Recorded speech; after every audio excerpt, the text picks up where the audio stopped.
144 hours है अपने पास accounts को क्रैक करने के लिए। मैं इससे पहले एक लाइव सेशन ले चुका हूं, सबसे वीडियो के एंड में वो लाइव सेशन का लिंक भी दे दूंगा, तुम क्लिक करके जा सकते हो। दो चीजें होने वाली हैं अकाउंट्स के एग्जाम में ताकि तुम मेंटली प्रिपेयर रहो। देखो यार, अभी बात अच्छी या बुरी करने की नहीं है, मैं तुम्हें समझाने आया हूं, ना खुश करने आया हूं ना डराने आया हूं। तुम्हें रियलिटी पता होना चाहिए सो दैट जब तुम पढ़ने बैठो तो तुम रियलिटी के साथ पढ़ने बैठ रहे हो। मतलब पता है 144 आवर्स हैं, हर एक घंटा काउंट हो रहा है और कहीं पे भी छोटी सी गलती और अकाउंट्स का पेपर यहां से वहां हो जाएगा। तो दो ऑप्शंस क्या बोल रहा हूं, अकाउंट्स का पेपर या तो इजी आएगा बट लेंदी आएगा, दैट मींस 2 घंटे टच होते होते तुम्हारा पेपर खत्म होगा। सेकंड थिंग ये है कि अकाउंट्स का पेपर टफ थोड़ा सा आ सकता है, लाइक बहुत ज्यादा तो नहीं आएगा, आई कैन गारंटी भाई है तुम्हारा पूरा करवा देगा, टफ तो कहीं से लगेगा नहीं बट जल्दी हो जाएगा। लेकिन अपन को प्रिपेयर दोनों के लिए रहना है। तो भाई शुरू करते हैं, आखिर 144 आवर्स में मैं कैसे तुम्हें अकाउंट्स क्रैक करा सकता हूं कि तुम अकाउंट्स का पेपर दे के आने के बाद ये बोलो कि भैया फाड़ के आए, फोड़ के आए, इजी करके आए, जितना आपने बताया था सब करके आए और फुल मार्क्स से इस बार 40 आउट ऑफ 40 है। तो मैं टारगेट कर रहा हूं हर उस बच्चे से जो जीरो से शुरू कर रहा है। एमएमबी सीरीज तुम्हारे पास है, बाकी वीडियोस इवेंचुअली आ रहे हैं, टेंशन मत लेना। Let's talk about the strategy. तो 144 आवर्स क्या कहते हैं? सबसे पहली चीज, सबसे क्लेवर तरीका होता है अकाउंट्स को प्रिपेयर करने का, थ्योरी का, मतलब जो भी अकाउंट्स में पर चैप्टर थ्योरी है एक दिन में एक चैप्टर करो। उसके लिए तुम्हें कुछ नहीं करना है, ज्यादा नहीं पढ़ना है, ना बुक्स देखनी है ना कुछ करना है। मैंने क्या किया है, एक टेलीग्राम ग्रुप बना दिया है, कंप्लीटली शुद्धता से फ्री ऑफ कॉस्ट। रखो और पढ़ो, शिद्दत से पढ़ो, बस मेरी बात मानना। तुम्हें क्या करना है, डिस्क्रिप्शन में टेलीग्राम का लिंक है, जो ये टर्म 2 होने वाला है तुम्हारा अकाउंट्स का, उसी के लिए मैं हर रोज एक चैप्टर के हिसाब से, जैसे आज एक चैप्टर आ रहा है थ्योरी का, तो वो हर चैप्टर के हिसाब से एक चैप्टर थ्योरी का आएगा तुम्हारा, लिंक डिस्क्रिप्शन में दे रखा है, वो टेलीग्राम चैनल ज्वाइन कर लेना। उसमें हर दिन की एक शीट आएगी थ्योरी की। सुबह उठना, बढ़िया सबसे पहले थ्योरी करना, टेंशन फ्री होना कि भैया ने बता दिया यही आएगा, बस आगे बढ़ना। फिर उसके बाद आते हैं मेरे भाइयों आगे सेकंड चीज पे, फिनिश डिबेंचर्स टुडे। तुम्हारे पास एमएमबी सीरीज का डिबेंचर रखा हुआ है, वो प्लेलिस्ट जो है एमएमबी सीरीज की वो भी डिस्क्रिप्शन में है, उसी के साथ डालूंगा टेलीग्राम चैनल के लिंक के जस्ट नीचे।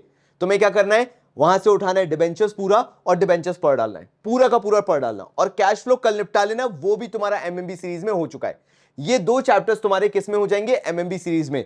एक डिबेंचर्स आज, वैसे ही बिजनेस का पेपर देके आए हो, थोड़े से थके हुए हो, डिबेंचर आराम से हो जाएगा, छोटा है, एमएमबी सीरीज में भी बहुत कम में करा दिया है, फटाफट कर लेना पूरा। और कल फ्रेश माइंड से कैश फ्लो लेके बैठना। Now why I am saying cash flow पहले कर लेना, सो दैट जब मैं तुम्हें शीट्स देना चालू करूं, मतलब क्वेश्चंस दूंगा मैं, टॉपिक बाय टॉपिक के कौन से एडजस्टमेंट्स आ सकते हैं, कौन से टॉपिक्स आ सकते हैं, उसकी मैं कैश फ्लो की शीट्स देना चालू करूंगा।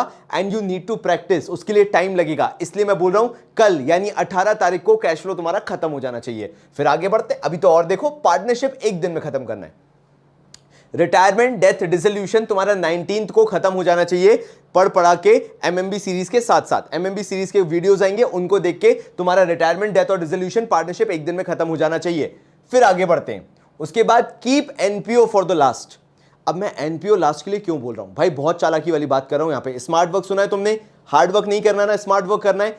सिलेक्टेड पढ़ के अगर मैक्सिमम मार्क्स स्कोर करने, क्योंकि ज्यादा पढ़ने से मार्क्स आ रहे होते, पूरे भारत में मार्क्स बढ़ रहे होते, नहीं ऐसा नहीं होता है, स्मार्ट वर्क करना है। एनपीओ को लास्ट के लिए इसलिए क्योंकि एनपीओ तुम्हारा बाकी चैप्टर्स को इन्फ्लुएंस नहीं करना चाहिए। बाकी चैप्टर्स क्योंकि बहुत स्ट्रांगली हो जाते हैं, एनपीओ में जो भी 5-10% का कंफ्यूजन रहता है उससे बाकी चैप्टर्स पे इंपैक्ट नहीं आना चाहिए। तो पहले बाकी चैप्टर्स निपटा लिए तुमने, फिर तुम एनपीओ पे आए, लाइक कंपैरेटिव कॉमन साइंस उन्हीं सबके साथ निपटा लेना, कोई बहुत बड़ी चीज नहीं है। लेकिन लास्ट में तुम रखोगे एनपीओ, और एनपीओ को लास्ट में याद रखने से फायदा यह है कि जब मैं लास्ट में गेस्ट पेपर्स दूंगा, जब मैं लास्ट में वर्कशॉप दूंगा, तो तुम्हें क्या होगा, रिलेट करने में आसानी होगी, इवन पेपर तक तुम्हारा एनपीओ याद रहेगा। सोच के देखो, तुम कल एनपीओ कर लो, कोई गारंटी नहीं है 23 तक याद भी रहे, 23rd को जब तुम्हारा पेपर है। तो इसलिए एनपीओ को लास्ट के लिए रखो, लाइक 22 को कर लेना, 22 को नहीं 21 को कर लेना, काम हो जाएगा। 21 को लेना, एनपीओ पूरे दिन के लिए बैठ जाना। फिर उसके बाद 5th पे आ जाते हैं, डेली इंपॉर्टेंट क्वेश्चंस जो हैं वो तुम्हें मिलते रहेंगे, अगेन वही टेलीग्राम ग्रुप पे, जो टेलीग्राम चैनल है उसके अंदर तुम्हें मिलते रहेंगे डेली क्वेश्चंस, उनको करना मत भूलना भाई। वो कर लो, गेस्ट पेपर कर लो, लास्ट में वर्कशॉप अटेंड कर लेना, पूरा काम हो गया। तभी मैंने 6 पॉइंट भी वही बनाया है। वर्कशॉप और गेस्ट पेपर्स जो हैं उनके रजिस्ट्रेशंस कल शाम 5 बजे से मैं ओपन कर दूंगा, वो और कर लेना भाई, काम खत्म। देखो भाई, मेरा पर्पस ये है, मैं जिम्मेदारी लेके काम करना चाहता हूं। अगर तुम मेरे पे भरोसा करके पढ़ाई कर रहे हो तो मुझे तुम्हें लास्ट स्टेप तक ले जाके पेपर अच्छा करवाना है, और उसके लिए अपन को लास्ट मोमेंट तक बैठना पड़ेगा। जैसे मैं बिजनेस के पेपर के लिए भी रात के 11, साढ़े 11, 12 बजे तक बैठा हुआ था, तुम लोगों के साथ मेहनत कर रहा था, और उसके लिए मुझे तुम लोग भी उतनी फोकस चाहिए। यानी जो भी मैंने प्रीवियसली तुम्हें बताया ना, ये देख रहे हो तुम, जितनी भी प्रीवियस चीजें मैंने बताई हैं, अगर तुम ये फॉलो ही नहीं करोगे तो फिर नहीं हो पाएगा।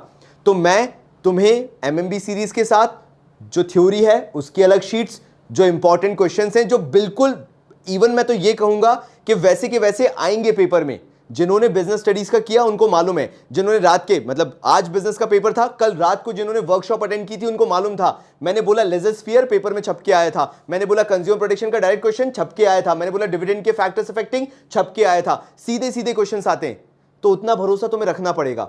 तभी मैं बोल रहा हूं जो मैं थ्योरी दूंगा वो पूरी पढ़ना, टेलीग्राम में मिल जाएगी तुम्हें। जो मैं इंपॉर्टेंट क्वेश्चंस दूंगा, कहां गए इंपॉर्टेंट क्वेश्चंस, हाँ ये रहे, जो मैं तुम्हें इंपॉर्टेंट क्वेश्चंस दूंगा, लिंक इन डिस्क्रिप्शन है। हर दिन के इंपॉर्टेंट क्वेश्चंस वो भी करना जरूरी है। हो सकता है क्योंकि जो वो क्वेश्चंस मैं दूंगा उनमें से आने के चांसेस बहुत हाई रहते हैं। तुम वैसे भी प्रैक्टिस करोगे ना, क्यों ना मेरे क्वेश्चन से कर लो, तुम्हें फायदा हो जाएगा।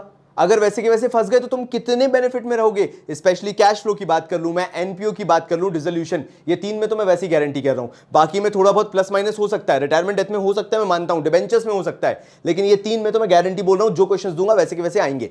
तो कृपया करके वो सब कर लेना। एंड अगर हो सके तो 23 से एक रात पहले, रात को मेरी वर्कशॉप रहेगी, 10 बजे के आसपास समथिंग रहेगी, वो वर्कशॉप अटेंड करना मत भूलना। जिन्होंने भी वर्कशॉप अटेंड की थी कल रात को बिजनेस स्टडीज की, वो जानते हैं कि वैल्यू क्या होती है उस वर्कशॉप की, प्लस उसके साथ गेस्ट पेपर्स और काम खत्म तुम्हारा। अगर तुम्हें स्कोर करना है 40 आउट ऑफ 40। बाकी मैं तो हुई, मतलब जो तुम्हें बोलना है कमेंट में आ जाओ, लाइक करो वीडियो को और बताना तुम्हारा क्या एक्सपीरियंस है, कैसे अकाउंट्स प्रिपेयर करने वाले हो। ठीक है, चलेगा, चलो मिलते हैं अगले वीडियो में, तब तक के लिए बहुत सारा प्यार और धन्यवाद।